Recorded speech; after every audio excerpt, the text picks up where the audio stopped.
and welcome to the Lirone Glikman show, the show that explores the human component around business and marketing and communication in a hybrid and innovative world. I'm Lirone Glikman, your host, a global business development consultant and a business relationship and personal branding strategist. And today I have the honor of hosting Aric Dromi, Futurologist, strategic advisor, keynote speaker, and a professional troublemaker. How are you, Aric? Hey, Lirone. It's getting more and more wintry outside in Sweden, but otherwise everything is perfect. So is that true? Are you a professional troublemaker? What does it mean? Yeah, I think I mean, long time ago I realized that only when we feel uncomfortable we raise our asses from the sofa and drive change. So I see it as a target to make as many people around me to feel as mostly uncomfortable as I can in order to drive change. Okay, that's a good promise for the rest of the interview. So we'll definitely stick with that. I just want to say that this interview is being done in collaboration with our speakers agency, Thinking Heads. So thank you for collaborating with us on this interview. And with that in mind, we're actually going to talk about the art of questioning everything and create better results. That's what you're good at. And that's what you're doing. So I'll just give a brief introduction, and then I would love to learn more from you. So Aric Dromi is a futurologist and the founder and CEO of Tempus Motu Group, the breakthrough advisory board as a service platform. He spent years in helping executives and decision makers from the biggest corporations in the world to refine their offer and understand the potential impacts that lie along the road ahead. Aric's strength lies in his ability to identify patterns and challenge them, along with his ability to use those skills to define new directions and experiments that provide pathway forwards. With a long career in choice architecture and system design, innovation, and futurology, Aric believes that our world is on the cusp of seismic change that society, business, and policymakers are not prepared for. And that's a very important thing, because we're going to talk about how to try and be more prepared, right? How to ask the right questions that leads to better results, shift our mindset to be able to overcome challenges that inevitably are going to come, and how to use technology in a way that will support our growth as as human beings, as a company, and I guess as a society. So Aric, to start with, I would like to kind of learn more about you first. So as a futurist, you see things differently, you identify patterns and help challenge them.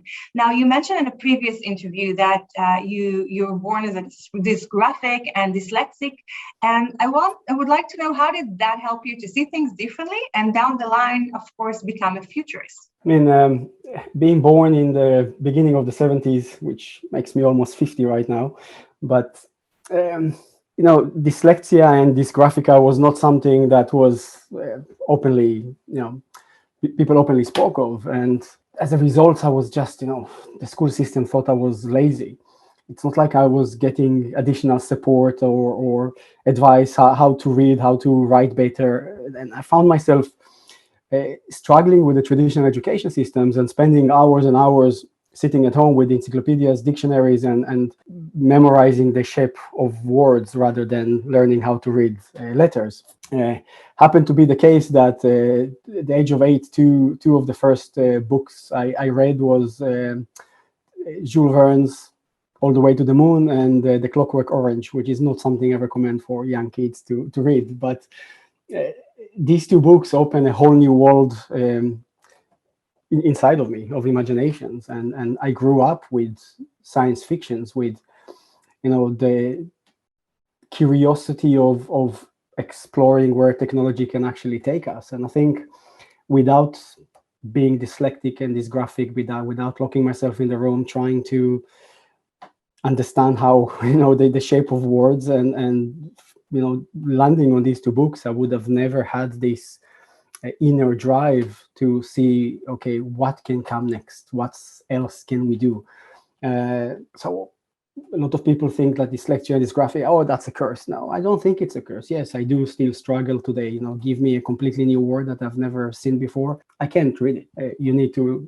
I can memorize it, but I cannot read it. But it gave me such a huge gift of exposing me to the magic of curiosity that, that's where it's all coming from. And I remember you mentioned in a previous interview that one of the most important assets for you are curiosity and creativity. And obviously, I understand this comes from that experience. And I would even say, you lived in different countries, like you were in Israel, Sweden, Bulgaria. I mean, you've been around and you had to challenge, I guess, those abilities and actually improve them through that. Yeah, I mean, I've been like to think of myself as a descendant of a nomadic bloodline. Well, we all are, but I think my genes emphasize the nomadic heritage much more. So I travel all around the world, and part of being curious landed me also working as a keynote speaker, as an advisor, and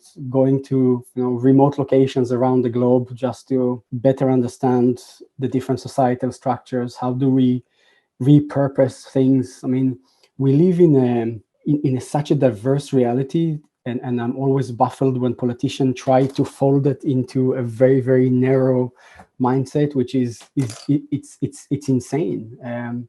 Different societies has different type of adaptations of the technology, different ways of repurpose technologies, and somehow the global leadership is trying to put everyone in a streamline and preventing the learning ability to go from one place to another. I think the European Union, where I find myself these days, is an excellent example of a governance model that is killing curiosity, creativity, and trying to create a very homogenic society, ignoring these two natural beauties that we have, which is creativity and curiosity. Definitely, and I also want us to. We will gonna kill some sacred cows, like moving forward, but please. If we'll go a bit, because you just mentioned that, and I do want to touch upon it, but I when I speak, I talk a lot about the fact that the human brain hasn't changed for 10,000s of years, though technology, is accelerating in an enormous space, and sometimes there is a gap between our ability to grasp it than what is actually out there. And with that in mind, I would like to know what do you think? What should be the optimal connection or collaboration between addressing or harnessing our basic human needs and using technology in a way that would support it? Let's go back to the statement that the human brain, we evolved, but we didn't really evolve for thousands of years. There is a research from 2013, Cambridge, or one of the other universities, shows that the area in our brain responsible for orientation significantly shrunk since GPS became a commercial application. I think we see for the first time that not only our mental models and perceptions are evolving, but we can clearly see that part of our biology is changing due to the way we're using technology. And I will not judge right now for good or bad, but it's something that we need to accept. If you, it's not so far-fetched to imagine that the dominant muscles in our hands will be the thumbs, as this is what we type That's with. what I wanted to say. That's what they're saying. It's going to be longer. It's going to be longer. It's going to be stronger. It is natural evolutions, and we still tend to think about technology from screens and touch screens and but axe is a technology. The first axe is one of the first technological tools we created. It's pushed our evolutions, and drove us forward. Technology is not just digital. It's all around us, and it's an integral part of our natural evolution. With that being said, for the first time right now, through our relationship with technology, it's not just society changing. It's not just the narrative around us are changing, but our biological structure is trying to change. And more than ever these days, it's extremely important to understand accountability and responsibility for what's going to happen next. TikTok is more addicted than heroin and cocaine. Who is accountable for that? And that has a fundamental impact on who we are as humans. We live in a society that is, we are not counting how many, let's say everyone is counting that. How many cars I drove in my life, how many people I had sex with, how many apartments I moved in my life. But it's something that we carry within us. It's something that is part of our experience. We don't go and flush it out. With that being said, how many people liked my post? How many people didn't like my post? We are pushed, beyond a reasonable logic to be a slave of this type of trends around us. That it's really worrying, and you can see the impact on our. Now, it takes 1.3 seconds for us to decide if we want to see the next video on YouTube or not. We don't really decide what to watch. Algorithms decide for us what are we going to watch. Algorithms decide for us what we are going to buy, what we are going to read. And as since we live in a world that no one is diving into the data anymore, we're just consuming other people's opinions. And we all know that other people's opinions are very subjective. They are not objectives. So we do live in extremely subjective reality due to technology. And I don't see any adult supervisions being brought into this mix to say, hey, what will be the impact 100 years from now? How will society is going to look like 100 years from now? I always go back in these questions to the movie WALL-E. If you haven't watched it, go and watch it. It's a brilliant depiction of how society is going to look like due to the lack or the inability of decision makers to really grasp what is the power of technology these days. I always believe that technology should be invisible, it should be transparent, it should pop up and help us to take decisions when decision needs to be taken. It should cater to our needs and wants, but it should move out of the way so we can experience our wishes, because curiosity and creativity hides behind wishes most of all. And if technology is catering first for our wishes, then we already lost it. So following to what you said, we actually perceive people through their social media, through how many likes they have. I would decide if I want to work with you or not. Sometimes depends on this superficial, commenting, which doesn't necessarily, usually doesn't represent reality. And then again, there is no manual. Maybe you and I were born to an analog world, so we have some broader perceptions.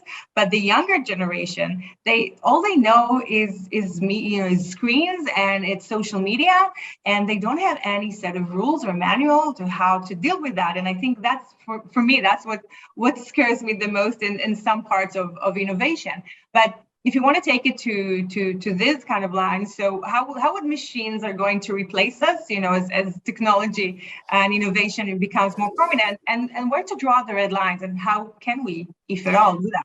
I mean, I'm always surprised that we get this question: how will machines are going to replace us? Like machine never replaced us before. I mean, like, everyone has a dishwashing machine at home. Didn't it replace us doing, some kind of a labor?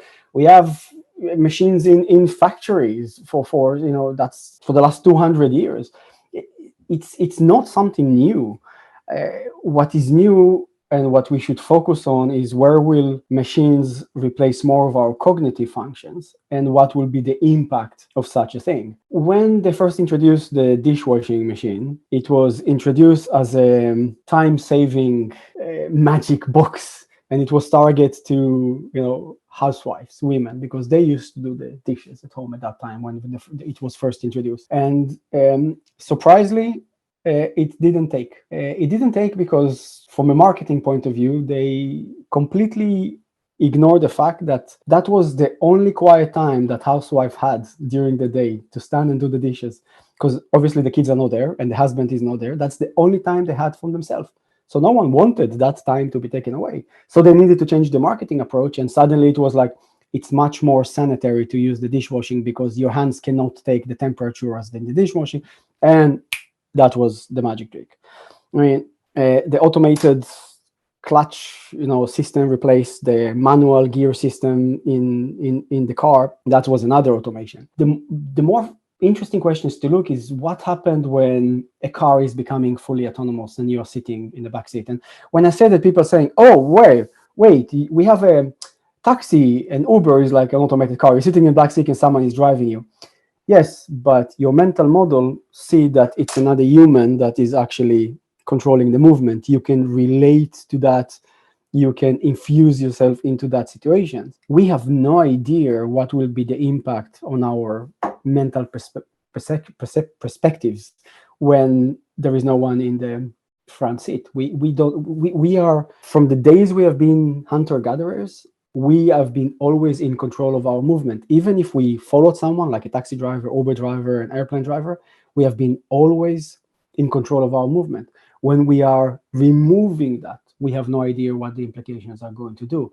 And that is, that question drills down to what happens when you're going to be diagnosed by an algorithms when you go to the doctor, when your case is going to be taken by a robot when you need to go to court. We don't know how it's impossible to predict it, because human behavior is a non-linear chaotic system. And in such a system, there isn't any implicit order. There are only two systems like this on the planet: it's human behavior and it's climate. That's it. So we can't predict. And if we don't try to cater for the worst case scenario day one, we are going to end ourselves in deep shit. And everyone is talking about universal basic incomes. Machines are going to replace, and really, what is it going to do on our functional, basic functional needs as humans? Because we do need to move, we need to interact with people, we need to work, and people cannot even differentiate the difference between labor and work these days. Mm-hmm. Everyone wants a job, but no one wants to work anymore. That's our reality. Exactly it. Yeah. And again, I miss philosophical discussions on world stage about the impact of, and I'm not against it. I think technology, we cannot disconnect technology from our evolution. And every time we pick a certain, and we are definitely on the peak of a certain mountain right now, we need to find a way to climb higher, or if I always describe it, standing on the banks of the Rubicon, we need to cross to the other side. But it needs to be done in a much smarter way, because technology is here to enhance us, not to replace us.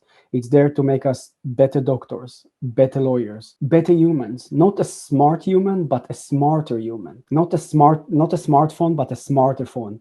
Mm-hmm. And the difference between smart to smarter is huge, because when you put smart in front of something, you just talk about the technology and ignore the function. Smart city, a lot of sensors. Yeah. But we forget the human needs to live it. So we need a smarter city, a learning and rejuvenating city, a learning and rejuvenating government. These discussions doesn't happen right now, and quite sad. And I think that's exactly the point. Like, I remember reading this research that says that you gave the example of court and judge, and the research says that if the judge just woke up and he felt bad, or he just had a fight with his spouse, then that would definitely impact in a way their result in the courtroom. So as you said, if we could use technology to become smarter in the court decisions, or doctor decision, that would be the best way. And I think then the question is, then who takes the wheel, and who actually going to drive this car and make it happen. And obviously it's policymakers, it's individuals, it's people like yourself. I mean, how can make it actually happen? I like I like fighter pilots, if we can bring fighter pilots in these discussions, because when a fighter pilot is engaged in a dogfight or in any type of tactical mission, the symbiotic relationship between the pilot and the plane are quite magical today. When the pilot is engaged in a dogfight, then the airplane is controlling 90% of the operational environment in the plane. So it can clear the pilot to do that specific task that only that pilot can do in that specific moment of time. But when there isn't any mission and the pilot is flying, then the pilot is flying the plane, and the algorithms, the airplane itself is monitoring by using 10% of its computation capacity just to monitor the pilot, to see there is no mistakes, to give a nudge. That's the symbiotic relationship I would like to see. I mean, for a doctor to be able to catch up today with everything that goes around the medicine world, I think they need to spend 80 hours a week only reading. We can't do that. Mm-hmm. But when it comes to human interactions, when it comes to tell someone a diagnosis, when it comes to understand contextual complaint of a patient, no machine can do that. And you need to have this symbiotic relationship. Not one thing replace another, but they need to coexist on the same playing field. I love the examples that you gave. I think it makes a lot of sense. And if I want to take it more to the startup world or organizational, world or new world of work, as they say, you said in the previous interview that we should rethink the box, not think outside of the box. So how can you take this concept of rethinking the box when it comes to the daily encounters and challenges of founders or managers in organizations? I mean, every startup that I met think that they just reinvented the wheel. I mean, I've been there, done that. They did. Yeah. Every startup I met. I mean, yeah. I would like startups and founders and creators to stop and think. I mean, yes, the idea is really good, but does the world really needs 1,000 fitness app, 2,000 dating apps, 3,000 any type of other apps? I mean, do we really need another one of these apps? No, unique take. It's fantastic. We have a different interface. It's just a fucking interface. It's not a unique take. I mean, end of the day, it's like, obviously it addresses niches or specific audiences. That's what obviously they're aiming. I mean, yes, but the functionality is still there. I had discussions this morning with my wife. We talked about. She read a very interesting article about Steve Jobs. Some of his last thoughts before he died was that there is no difference of driving a $3,000 car to a $300,000 car, because in the end of the day it's an instrument to take you from one place to another. The question is, do you want to feel more comfortable in it, or you don't want to feel more comfortable in it? And I think this is a question that startups need to ask themselves. Do you want to cater for strategic challenges that we have as a society? Then we need your solutions needs to tackle the fundamental narrative of what the problem actually is. Or do you want to cater for something very tactical to have a short exit and make a lot of money? It's just a different approach. I would like startups to start with asking much more questions rather than and that is a disease that I see today, that everyone is jumping directly onto the wagon ban of solutions rather than trying to understand what are the questions that we need to ask. Because and again, this is why we're ending up in a world that there are hundreds of thousands of applications around us, but how many of them actually prevented the energy crisis that we found ourselves in? How many of them prevented the war that we find ourselves in Europe these days? So what kind of questions? Because from the founders, for example, startups that I work with, many times they had some issues, some problems, or they heard or defined some problem, and then they're starting to find a solution for that. So what would be the right questions in the starting point, or even after you've been there for a while? The first question: does the market really need this? Because my problem is not necessarily everyone else's problem.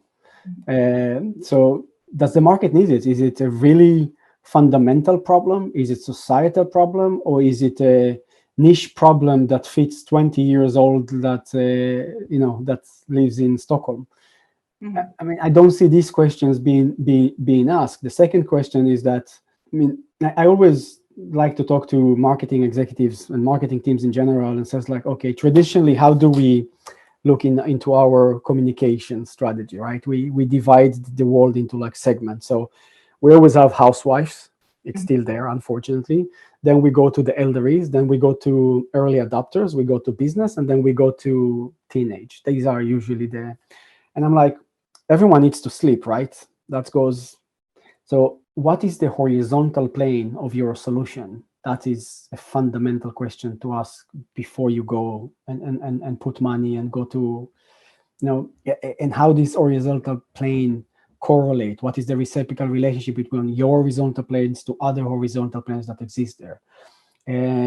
What is the Metcalfe effect the network effect of your solution? How can each and every app download is not just to contribute to the applications that have been before, but for the ecology of the users that they live in? I mean, I would like them to be more holistic rather than we have a nice an AI that can draw something when you tell it how to draw it. And nice, but magic is, technology is magic because we don't understand it. That's it. Yeah. But don't you think, on one hand, sometimes investors are trying to, or their job is to give them the broader view, investors or clients, but I think it's the problem here is deeper. I mean, you mentioned, let's think a shift from linear to systematic. I mean, there is, and I'm sure you see such challenges in different organizations, that you see some patterns that are you see them over and over again of wrong questioning or wrong thinking. So if you can share with us some of the lessons that you've learned from working with organizations. And organizations and startups, in that case, cannot see beyond the next quarter. And that is a huge challenge. Now, a lot of organizations put a lot of money and effort into let's have a disruptive innovation. Let's look into transformative innovation. We keep forget that progress is achieved only through linear innovations. We need to build on what we have. The downfall of a lot of organizations and projects happen because they try to disrupt their core earning model and replace it without knowing if it's going to work. And they see they are looking for the fast money in the next quarter. I think the first thing is we need to understand is organization is built out of 3 layers. We have the core earning model. Even if you are a startup, the first questions, and this is something I'm telling organizations all around the world. I always ask, what's the purpose of your business? And to change the world, to build the best cars, to have the best fitness app. No, that's not the purpose. The purpose as a business of any business on the world is one. It needs to make money. Otherwise, it should not exist. That's the purpose of a business. And people hate when I say that, but I'm sorry. That's the purpose of a business, because you cannot change the world or build a fitness app if you don't have money. You need to make money. So identify your basic core earning model and don't ever try to disrupt that one, because that's what enable you to, relieve some of the management power to ask the next question. Yeah. How do I entice and defend my core earning model in an ever-evolving world around us? Once you ask that questions and you have an answer and you started to deploy projects around that, take it to the next stage and then ask, okay, how do I expand the pie? Because obviously, looking outside in, my core earning model can create new business environment if X, Y, Z. This is where collaboration and partnership comes into play.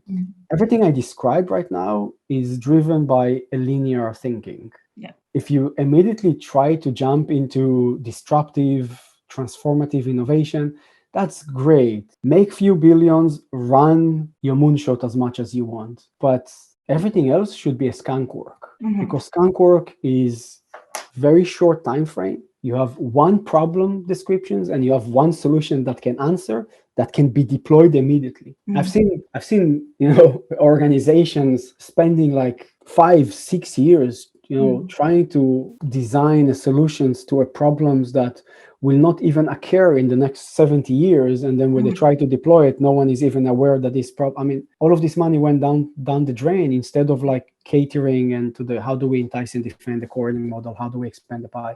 The thinking needs to be different. Yeah, got it. So you were saying about the fact that organizations actually need, again, to ask the right questions, think differently, think for the long run. And I want to even get it into deeper resolutions of the ancient dilemma of which one is more important, the product or the marketing?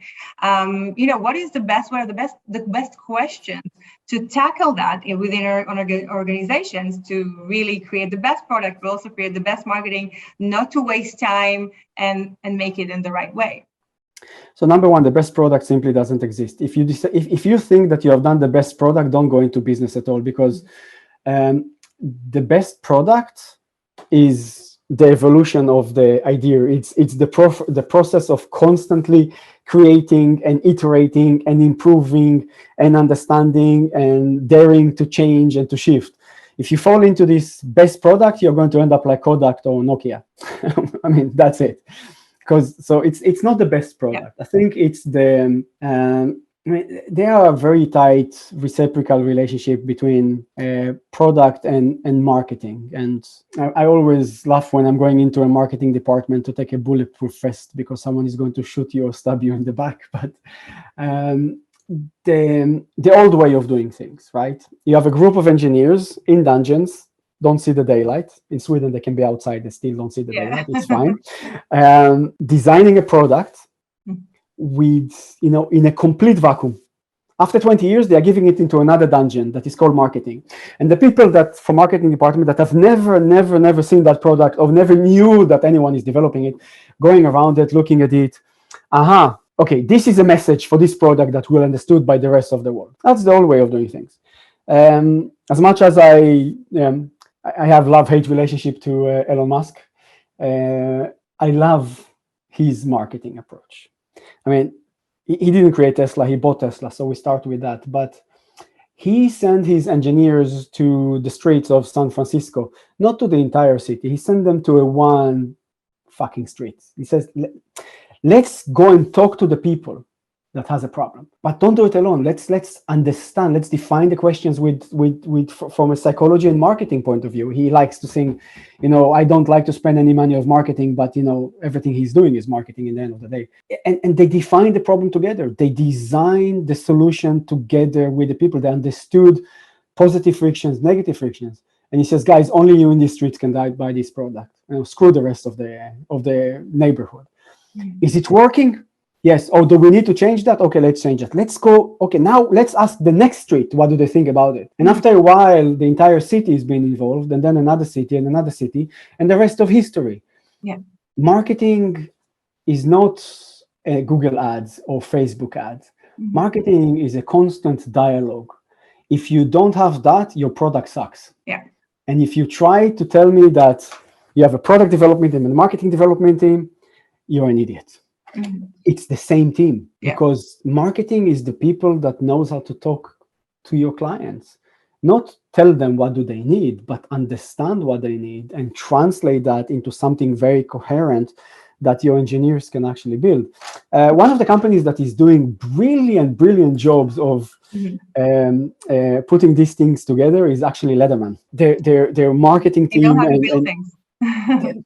Because they ask the questions. Their marketing team are involved from day one with the creative process, with the engineering process, and their engineers are involved with their target process. Day one, they're testing together things. They have like this, constant direct feedback loop so it's a brand. Yeah. At the end of the day, so you can never separate product from marketing. I have to say that this is one of the best answers I got to this question. And as you said, eventually it's a dialogue. Like one cannot be without the other. But I think you explained it beautifully. And let me take it even one step deeper. It's about the collaboration. So the marketers should collaborate with the product, that should collaborate with the end potential customer. So collaboration is obviously an integral part of humanity and how we evolved. How to collaborate right, and again with the understanding one another, asking the right questions. What would be your advice to do it right, to get to the right solutions? I mean, if you're a small team, it's very easy, right? Neither you have the chemistry or you don't have the chemistry. If you don't have the chemistry, don't fight for it. I mean, look at all of the greatest band that ever created. They always had like a member of the band that left really early, and then the magic came in. Excluding the Doors, they started as a fantastic chemistry. I mean, the problem starts with the bigger organizations, and you need an extremely assertive leadership, and you need to not be afraid to promote the right people rather than the wrong people, as most organizations are doing. And you need to not be afraid of creating a very flat organization.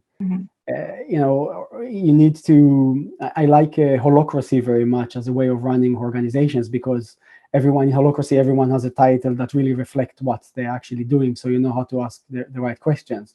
You need leaderships that says like, okay, every member before you start to work, you need to take the Colby test, so we can understand what drives you, what takes energy from you, what leaves you on a plateau. You need a leadership that says we are not going to have marketing teams or R&D teams or IT teams. We are going to have these clusters, and these clusters are going to be with a mixture of people. Each cluster will have a cognitive psychologist and a creative director. Each cluster is going to have developers. They're going to have people that we call marketing today, people that we can call, and they will focus around the output of the problems that we gave to them. We should have an organization that doesn't ask people to design product, but to deliver answers to questions that the leadership is asking them. When that happens, I think we're going to see a massive change around us. And this is definitely a different way to look at that, to look at teams, to look at people in organization, to give them what they need and take, make sure that they give back what they have to give. And I hope that more and more organizations would definitely fall into that. And that takes me to the killing sacred cows section. So within organizations, and again, startups that are just growing, and it's important for them to build the culture, on a good ground. There are many buzzwords, as you and I talked before, that they don't necessarily lead to solution. For example, diversity and inclusion, it's so important, but if you see it, organizations still bringing friends of friends over, and less women, for example. Education that is right for the digital world, and that it needs to be constantly nourished. ESG, for example. So how should we are startups, or again, growing organizations, address those on the different levels, on the macro or the micro, to really make it work and really make something out of it, and not just say the buzzwords? I mean, it goes back to the type of leadership that we have around us. I think that everyone is talking about diversity, and a lot of people say it's very important that we are going to hire more Afro-American people, or we are going to hire more women. And I'm like, don't we need to hire the best people for the job first? I mean, society is still driven by the differences between man and woman, black, white, short, tall, fat, skinny, and they don't look about the impact that the personality of that person can bring on the job in hand. I would like to work in a company that always hire the best people to come and work for them, regardless if they're man, women, black or white. I mean, that's the first thing, and I would like to see leaders actually saying that. The second thing is like, Sweden, they're very proud. We have like women working everywhere. And I'm like, okay, take the CEO of this bank and the CEO of this bank. Man, woman, he's getting twice the salary of her. So you can always break down diversity. I think we are looking at diversity from a completely different perspective. It's not the differences between us. It's the qualities that we can bring around to a work to create the product diverse enough to tackle the problems.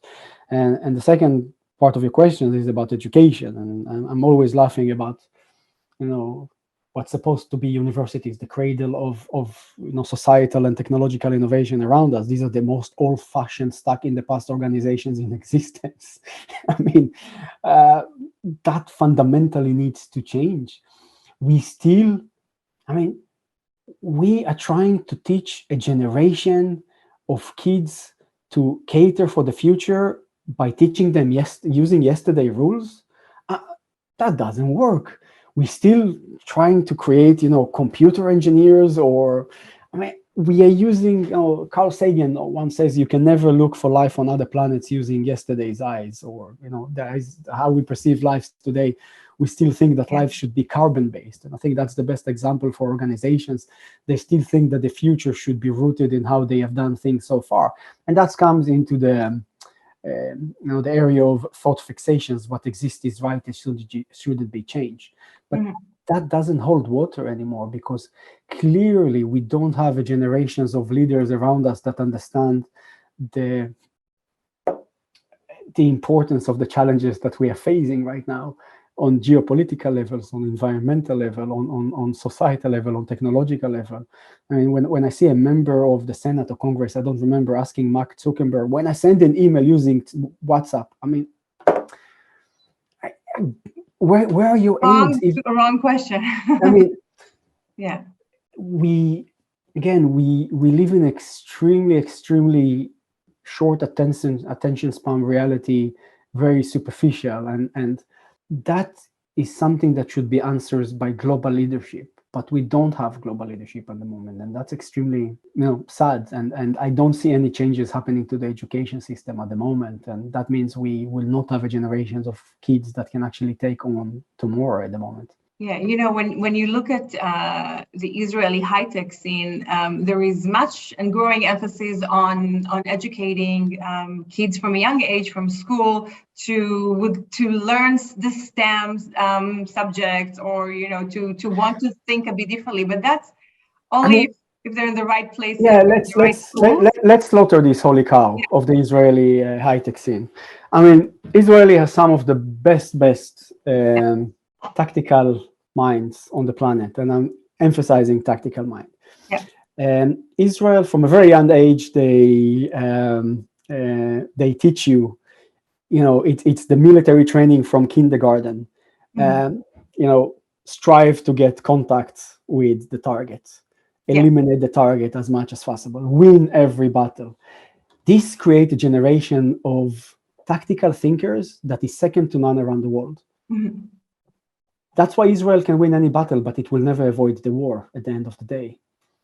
Why didn't Apple or Facebook or Instagram or WhatsApp came from Israel? Because Israel high techs are, they're always looking for the fast exit. There isn't any holistic approach. Some of the best technology, I don't doubt, but it's tactical, it's not strategical. And it's something tactical is absolutely not sustainable, because when the generation of young Chinese, of what they are doing with them in universities right now, and what's happening in India at the moment, or what starts to happen in Africa, in 10 to 15 years, will make Israel look like a third world country when it comes to innovation and high tech. I mean, everyone is talking about, oh, look at this AI company that came out of Israel. I'm sorry, Israel doesn't even come close to what's happened to AI in the Balkans at that moment of time. That's because tactical thinking versus strategical thinking, and the government never prioritized strategical thinking in Israel. It's always tactical. So that's the cow I would like to slaughter on that. And I've seen the books, I've read the books, I talked to people. It's all tactical. I agree with you. I mean, as you said, we are very much result driven. It started from our need to be we are surviving, or survival that we need, to make sure that we will continue to live here. We will continue the Jewish heritage and so on. But I do think that in the last few years, there is an understanding that we need to get more, to work more with, when the company grows, she understands she has to have American management, or American, more involved, or again, not necessarily American, but that's the main market. And today, in order to become a scale-up nation, not the startup nation, there is a need for what you said, to bring outside thinkers and outside approach to be able to I spend a lot of time looking into Singapore, the Singapore both ecosystems and ecology. Singapore used a lot of the Israeli growth model as a tool to drive the Singapore growth, with one big difference. They adopted the strategic thinking on a very early stage. So when people are talking about digital twins, they're talking about Singapore, not about Israel. That's the model they have created. So it can be done. And I would like to see companies like Apple and Facebook, or the next generation, coming from Israel and not selling it to a company like Intel that simply doesn't know what to do with a company like Mobileye, and then eventually driving it into the ground in their miserable IPO. It's an issue of education, like we went back, and it fundamentally needs to change, but it's not going to change overnight. You need an assertive leadership that says, this is our goal for the next 50 years. I think Israel, the West in general, has this problem that they put a strategy for the next 4 years, but for the next 4 years, that is not a strategy on a nation level. That is a tactic. Yeah. I always use China, and they're saying, can you use China? Yes, because they put a strategy for the next 1,000 years. So let's not put a strategy for the next 1,000 years. Let's put a strategy in Israel. Let's take the next 50 years, because that's what we need to educate a completely new or to have a completely different perspective on our education systems. But otherwise, we are driven just by tactical thinking the next 4 years, like I said, in organization, the next quarter. So if one of the main things that I'm taking from our conversation is we need to think differently. We need to think more strategically and even, overlooking different segments. And we say, okay, but we need the leadership to do it. But when there is a lack of leadership, then I think each and every one of us, even if we just finished university or if we've been to the organization for 20 years, each and every one of us should adopt such thinking. So I guess just to sum it up, what would be the different mindset or thinking, or where can we learn, each and every one of us, what can we learn to try to be independent thinkers and try to lead the change that needs to be led in our society?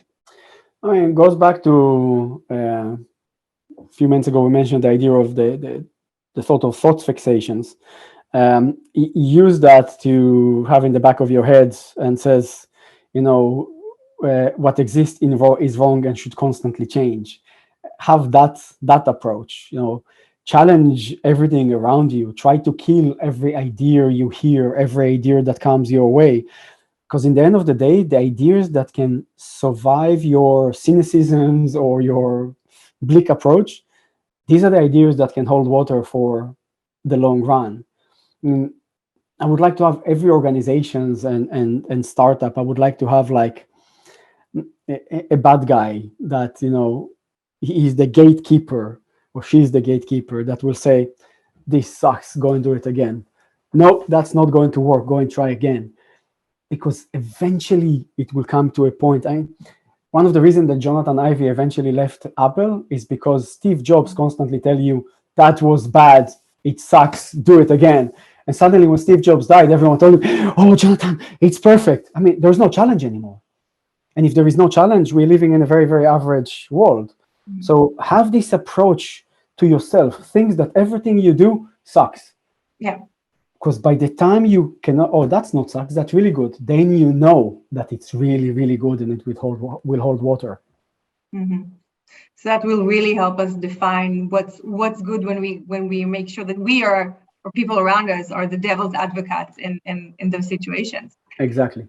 Can I ask what is one main habit that you can share with us that works for you? Again, you're reading, you're out there, you're synthesizing information. What's one habit that we can learn from what works for you? I run long distances and literally run, or no, I run ultras. Yes, I literally run. Do you have the bracelet? There is a.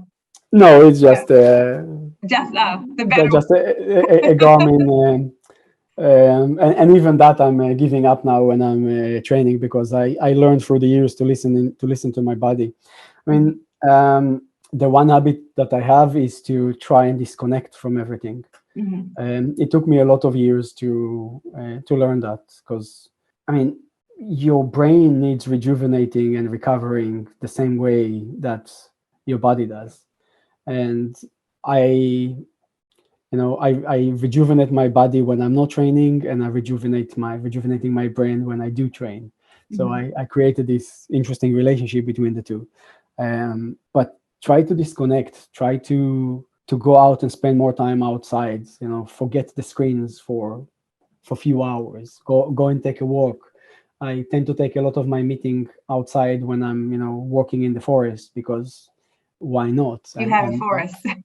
Oh yeah, I have a forest. Yeah. Yes, we have a forest and 24 lakes where we live, which is beautiful. But we live in a world that the ability to disconnect is very, very fast becoming an impossibility. You need to find these time gaps to disconnect. That's what will enable you to absorb much more information in the long run. Mm-hmm. That's a very, very, very important thing that we should all do. I think as you said, it balances. And I know for me, I just came back from Vipassana for 4 days Vipassana, and I just didn't want to come back. I mean, it was so good to finally or suddenly be without technology. And as you said, the thing that the mind goes through and the body, it's definitely such a great experience. And if, as you said, you were able to do it on a constant basis and give this to yourself, then I mean, do wonders. People think you need a lot of Mhm. planning to do that. You Yeah. don't. I mean, before the meeting today, I spent half an hour on a punching bag just to take the heart rate up, very much up. Tomorrow, I know I have a meeting. I'm going to take the meeting when I'm taking a walk.